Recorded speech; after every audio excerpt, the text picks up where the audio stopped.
So now they've won 10 in a row. And for the other 29 teams in the NBA, that's got to feel a little bit discouraging. Let's hear what KD had to say after the game.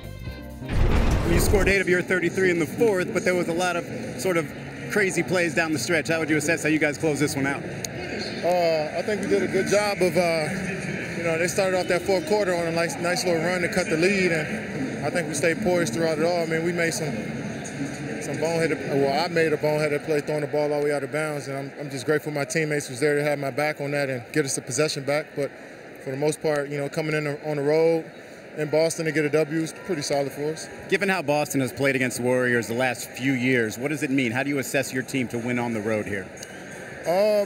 It's a tough place to play. You hear the crowd. It was loud as soon as we stepped on the floor. So, we just tried to play our brand of basketball and just keep growing. Just want to ask you about DeMarcus Cousins there. Late in the game, you guys were going to him a lot. What's that balancing like of getting him comfortable while still worrying about the team and the W? Well, if we got a matchup, just get a guy who got the matchup the ball, and we work off of him. Everybody's a willing passer, and they don't mind sacrificing shots for the rest of the team. So, we don't mind when guys get it and try to get to a bucket. Last thing there, you saw Steph in that first half with that dance celebration. What would you call that? I don't know, but he just added that one to the repertoire. He got a bunch of dances he pulls out. Thank you, Katie. Mike?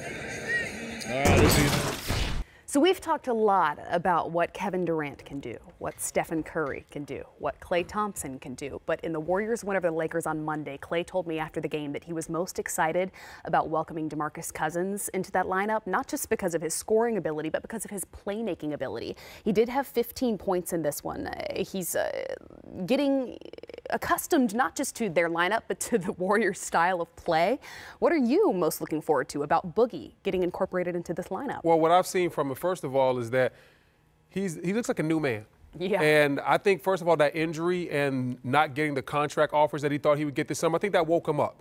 And from a maturity standpoint, I know it's early on, but he looks more mature. From a defensive standpoint, he's really competing more defensively than I've seen him compete in the past. And offensively, he's fit in seamlessly. And I never had any questions about that because I know Boogie Cousins can play offense. I know that he can set good screens, he can pick and pop, he can roll to the basket. And I understood that he could give this team an interior presence. It's the other intangible things that he's doing very well right now. He's basically rehabilitating his image, and that's going to be worth more in the offseason than anything he does on the court because people had questions about his character. I think when we get done with this, when he gets done with this stint with Golden State, they're going to look at him totally different. And he fits well with this ball club right now because he's a big man that can pass the ball. And when you look at this team with Steph Curry, a lot of times plays off the ball and Draymond Green plays that point forward. Now when you take Draymond off the floor, even if you got Draymond on the floor, Boogie can run the offense too. Yeah. And the thing that I'm more impressed about him is the way that he's running the floor. Yeah. He's in transition, getting wide open layups. He's willing to give his body up.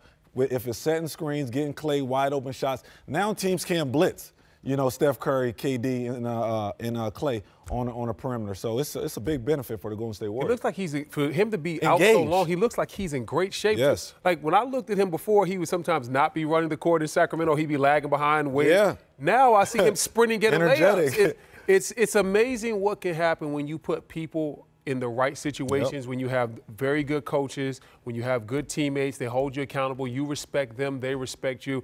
I think DeMarcus Cousins needed this for his career. And the respect factor is big because I played with a guy like Rasheed Wallace, and when Rasheed came to Detroit, he respected Ben Wallace so much that he wouldn't let him down. When I'm looking at Boogie Cousins, he's doing the same thing. He's looking in the mirror and says, I can't let Steph Curry down. I can't let KD down. I can't let my teammates down or I will get exposed, especially on this team. And he's doing a great job of playing well for this ball club. Yeah, just so much. And then, like I said, offensively, that's just another bag of tricks. That's the icing on the cake. It's unfair. That's the icing on the cake. And when they start using him in the post a little bit more, when they feel like Achilles can handle even more action, imagine what they can do. They come out of timeout, they throw the ball to Draymond in the post, and they have all that backside cutting action. Imagine when they flip it and it's Boogie in the post. Draymond's normally looking to make that pass. Boogie can make the same pass, but at the same time, if you don't double him, he can go out there and score 4 or 5 buckets in a row. So he gives the Golden State Warriors a totally unfair advantage.